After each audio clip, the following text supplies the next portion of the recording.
Yeah, so looks like I'm at it again. It's me. Yeah. So last night I made a bit of somewhat emotional post, I would think. So maybe, yeah, I don't know, some level-headedness is needed, but I am still thinking along the same lines of last night. So I gotta get some points across, and I wrote it down. So please bear with me. Might be lengthy or not. Let's see. Okay. So I'm gonna put a couple of points across. I think it's about four or five, and it's about the problem that President Cyril Ramaphosa did not answer any allegation thrown at him by Donald Trump. Number one, Trump said people are killed in South Africa because they are farmers. At no point did President Ramaphosa say that it's because of crime, which is affecting other races. Others in his delegation did attempt to answer it, but they did not do so. In my view, they did not do so conclusively. Some of them did answer it or try and answer it, but it wasn't conclusive in my view. Number two, Trump showed him a video of Julius Malema. He showed him President Ramaphosa should have shut that down immediately. He should have said immediately that he disagreed with Julius Malema and his policies. He had a chance to do so after those videos, but he did not. It's only he sort of delegated it to others in his delegation to answer that. And it's only when Rupert or Johan Rupert talked about Malema, then he latched on to what Johan Rupert was saying, and then he mentioned that he disagreed with Malema. It was like an afterthought, in my view. And really, if you look at it, this is the leader of our country. He is supposed to be able to think on his feet and not delegate all those type of things to other people, because it seems then if he does that, he is not capable of answering those questions. So yeah. Number three, Trump asked why Malema was not arrested. Now, was an ideal opportunity, and mind you, nobody answered that. Ramaphosa did not answer it, and none of his delegation members answered that one. Now, I think that was a crucial one that he could have answered very nicely and diplomatically. Ramaphosa, in my view, could have said that we live in a democracy where free speech and the rule of law is respected even by government.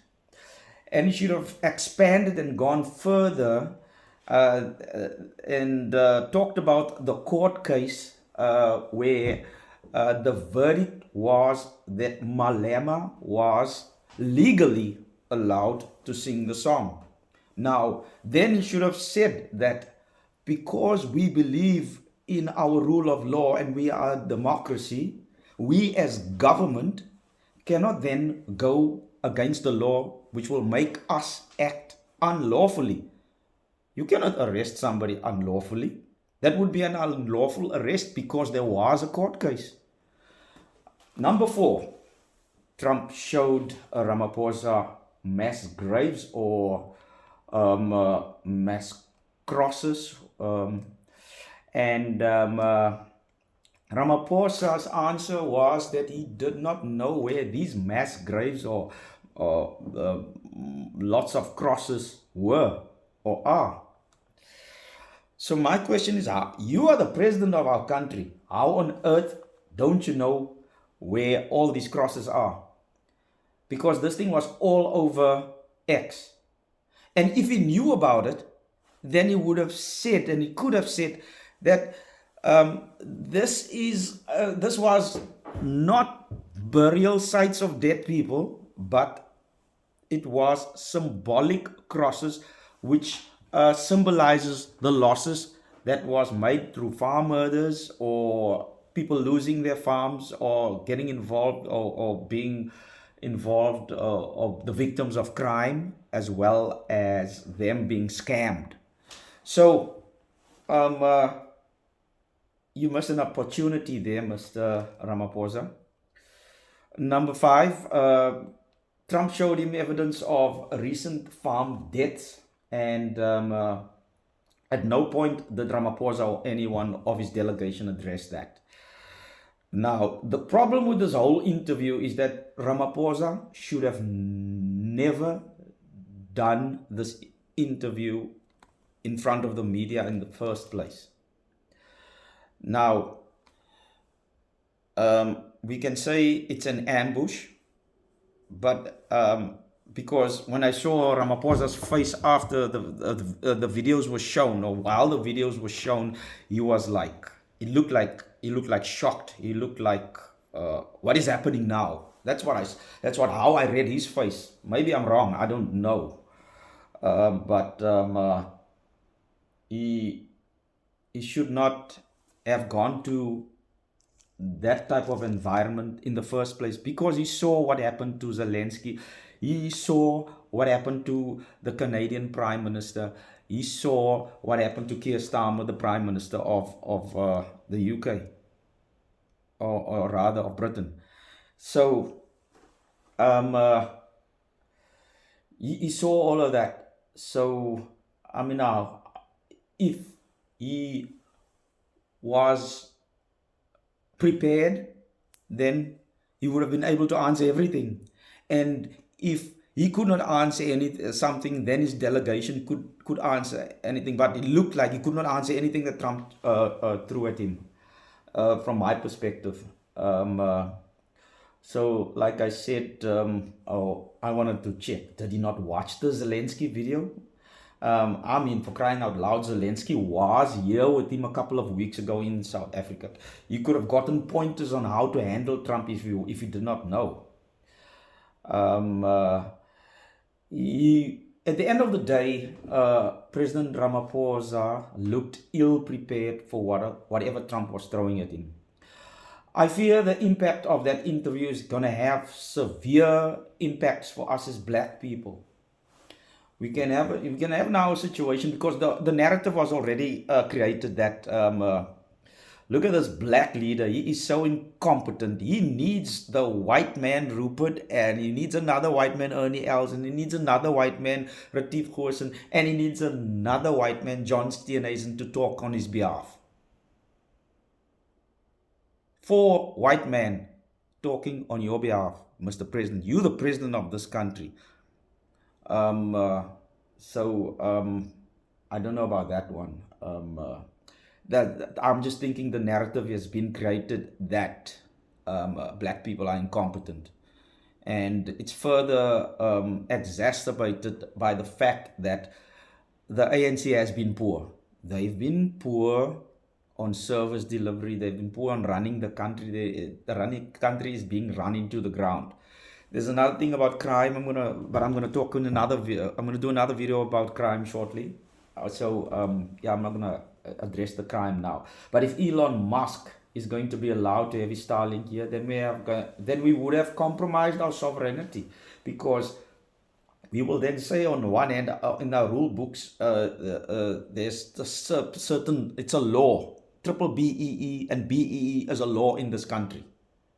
So now, if that law is going to be circumvented to appease Donald Trump so that Elon Musk can get what he wants, then our sovereignty is going to be severely compromised. Trump yesterday showed the world a negative view of South Africa, which was either not refuted or not adequately refuted by our president and his delegation. Yesterday, President Ramaphosa looked weak and ill-prepared. He was giggling throughout. That's what I saw. And Trump was serious. And that then looked like he was trying to trivialize serious matters. And then when a serious question was asked him, he wanted to deflect to a more less serious topic, like the one with the airplane, for instance, and where the journalist was being scolded by Donald Trump like a small boy, and then after that, they talked about the aeroplane, and then President Ramaphosa chimed in and said, "If I had an aeroplane, I would give an aeroplane." And then there was like the appeasement at the end there of this golf book. Yeah, my master, I come bearing gifts. Really? The meeting should never have taken place because I knew Donald Trump was going to push the Afrikaner and farmer narrative and nothing else. He was not interested in talking about anything else.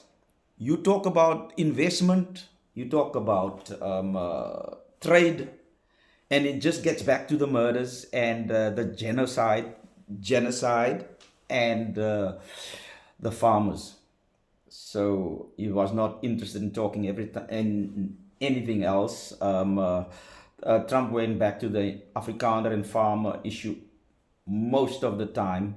Ramaphosa should have known this was coming, and he should have prepared himself.